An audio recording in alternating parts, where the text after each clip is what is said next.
এই ভিডিওতে আমরা ফিগমার টেক্সট মেনু এবং এর রিলেটেড সব সাবমেনুর ফাংশনালিটি সম্পর্কে জানব।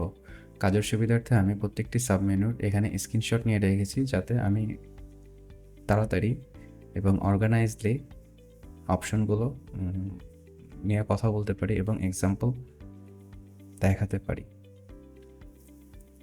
প্রথমে আসছে হচ্ছে বোল্ড। আমরা যদি কোনো টেক্সটকে বোল্ড করতে চাই, প্রথমে টেক্সটকে সিলেক্ট করতে হবে, তারপর Ctrl+B প্রেস করলে তা বোল্ড হয়ে যাবে।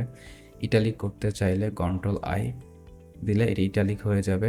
এরপরে আন্ডারলাইন, আমরা যদি আন্ডারলাইন ক্রিয়েট করতে চাই সেই ক্ষেত্রে Ctrl+U প্রেস করলে টেক্সটের নিচে আন্ডারলাইন ক্রিয়েট হয়ে যাবে। এরপর হচ্ছে স্ট্রাইক-থ্রু, আমরা যদি লাইনকে কেটে দিতে চাই Ctrl+Shift+X মানে লাইনকে ইরেজ করা বা কাটার ইফেক্ট দিতে চাই, তাহলে আমরা স্ট্রাইক-থ্রু অপশনটি ইউজ করতে পারি। ক্রিয়েট লিঙ্ক, আমরা যদি কোনো লিঙ্ক ক্রিয়েট করতে চাই, লাইক এখানে আমরা একটা লিঙ্ক ক্রিয়েট করতে চাই, Ctrl+K google.com/something। এখন কেউ যদি কন্ট্রোলে প্রেস করে এখানে ক্লিক করে তাহলে ব্রাউজারে এই লিঙ্কটি ওপেন হবে। এরপরে রয়েছে বুলেট লিস্ট, আমরা যদি কোনো বুলেট লিস্ট ক্রিয়েট করতে চাই, সিম্পলেস্ট ওয়ে হচ্ছে হাইফেন ইউজ করা, তারপর স্পেস ইউজ করা। আর যদি আমরা সেটা না করতে চাই তাহলে আইটেম 1 আমরা টেক্সট সিলেক্ট করে Ctrl+Shift+8 প্রেস করলে বুলেট আইটেমে কনভার্ট হয়ে যাবে। Ctrl+Shift+7 প্রেস করলে নাম্বার লিস্টে কনভার্ট হয়ে যাবে। এরপরে আসছে অ্যালাইনমেন্ট, তাহলে আমাদের এই অংশটুকু সাথে আসে অ্যালাইনমেন্ট, টেক্সট অ্যালাইন। ওকে, আমরা যদি এটা সিলেক্ট করি, আমরা অ্যালাইনমেন্টটা এখান থেকে দেখি,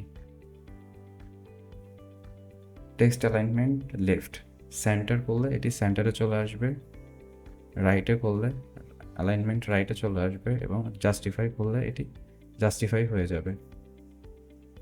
তারপরে রয়েছে হচ্ছে text align top middle bottom. এবার হচ্ছে ভার্টিক্যাল অ্যালাইনমেন্ট আমরা এখান থেকে করতে পারি। আচ্ছা, ভার্টিক্যাল অ্যালাইনমেন্ট বোঝার জন্য আমাদের এই বক্সের সাইজটা বা কন্টেইনারের সাইজটাকে ইনক্রিজ করতে হবে। পরে যদি মিডলে রাখতে চাই, এটি কন্টেইনারের মিডলে থাকবে, বটমে রাখতে চাই বটমে রাখতে পারবো, এবং টপে রাখতে চাইলে টপে। এরপরে রয়েছে, ওকে এটা কমপ্লিট। এরপরে রয়েছে ইনক্রিজ ইন্ডেন্টেশন, প্যারাগ্রাফের ফার্স্ট লাইনে যে স্পেসিংটা দেওয়া হয় তাকে ইন্ডেন্টেশন বলে। তারপরে হচ্ছে increase font size, Ctrl+Shift arrow. আমরা যদি Ctrl+Shift প্রেস করতে থাকি তাহলে ফন্ট সাইজ ইনক্রিজ হতে থাকবে 1 পিক্সেল করে, 1 ইউনিট করে। তারপর ইনক্রিজ ফন্ট ওয়েট, মানে ফন্টের বোল্ডনেস আমরা Ctrl+Alt সাইন ইউজ করে কমানো বাড়ানো করতে পারি, বা আমরা এখানে টেক্সট প্যানেল থেকেও করতে পারি।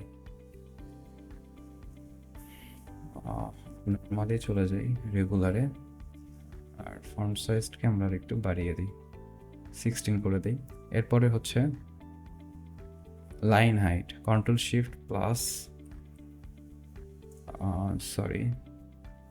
Ctrl increase line height, Alt+Shift দিলে আমরা আমাদের প্যারাগ্রাফের লাইন হাইট ইনক্রিজ হতে থাকবে। আমি ভুল প্রেস করেছি, Alt+Shift আবার Alt+Shift সাইন প্রেস করলে লাইন হাইট কমতে থাকবে। বাই ডিফল্ট অটো রাখাটা ভালো, অটো রাখলে ফিগমা অটোমেটিক একটা বেস্ট ভ্যালু চুজ করে লাইন হাইটের জন্য। ডিফারেন্ট ফন্টের জন্য different line height is good. এছাড়াও 1.5 150% মানে 150% বা 160% line হাইটও standard.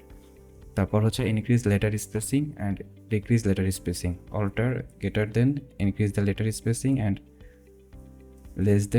Decrease the letter spacing. এরপরে রয়েছে হচ্ছে original case, upper case, lower case. আমরা যদি ফন্টের কেস কন্ট্রোল করতে চাই তাহলে আমরা এখান থেকে করতে পারবো। এটা হচ্ছে upper case, lower case, title case. প্রত্যেকটা ওয়ার্ডের ফার্স্ট ক্যারেক্টার আপার কেস দিয়ে শুরু হবে, আর এরপরেরটা হচ্ছে অরিজিনাল। ক্লিক করতে পারছি না, আমার এখানে একটু সমস্যা করছে, বাট আমরা চাইলে অরিজিনাল কেসও ব্যাক করতে পারি। তাহলে এই দুটোই আমাদের শেষ। এরপর হচ্ছে left to right, right to left. আমরা যদি এর ডাইরেকশন চেঞ্জ করতে চাই তাহলে খুব সহজেই করতে পারি। রাইট টু লেফট, আবার এখানে এই যে আমরা এভাবে মানে টেক্সট ডাইরেকশনটা চেঞ্জ করে ফেলতে পারি। এরপরে রয়েছে spell check, text spell check, check spelling English United State. আপনি যে কান্ট্রির সেই কান্ট্রির ল্যাঙ্গুয়েজ এখানে ইউজ করতে পারেন, সেই ল্যাঙ্গুয়েজ অনুসারে আপনার টেক্সটকে চেক করা হবে মিস্টেকগুলো। যেমন আমি যদি এখানে কোনো কিছু ভুল করি, এটা আমাকে এরর দেখাবে। No suggestion, DSIGN design. Okay, সে আমাকে সাজেশন দিয়েছে, আমরা এখান থেকে ডিজাইন কারেক্ট করে নিলাম। আপনি যদি আমার সাথে এই রিয়েল ই কমার্স ক্লায়েন্টের প্রজেক্টটি সম্পূর্ণ ডিজাইন করতে চান তাহলে ডিসক্রিপশনে দেওয়া লিঙ্কটি অনুসরণ করুন। এখানে আমরা একটি কমপ্লিট ডিজাইন সিস্টেম ডেভেলপ করেছি। এরপরে রয়েছে ওয়েব পেজ ডিজাইন এবং মোবাইল অ্যাপ ডিজাইন।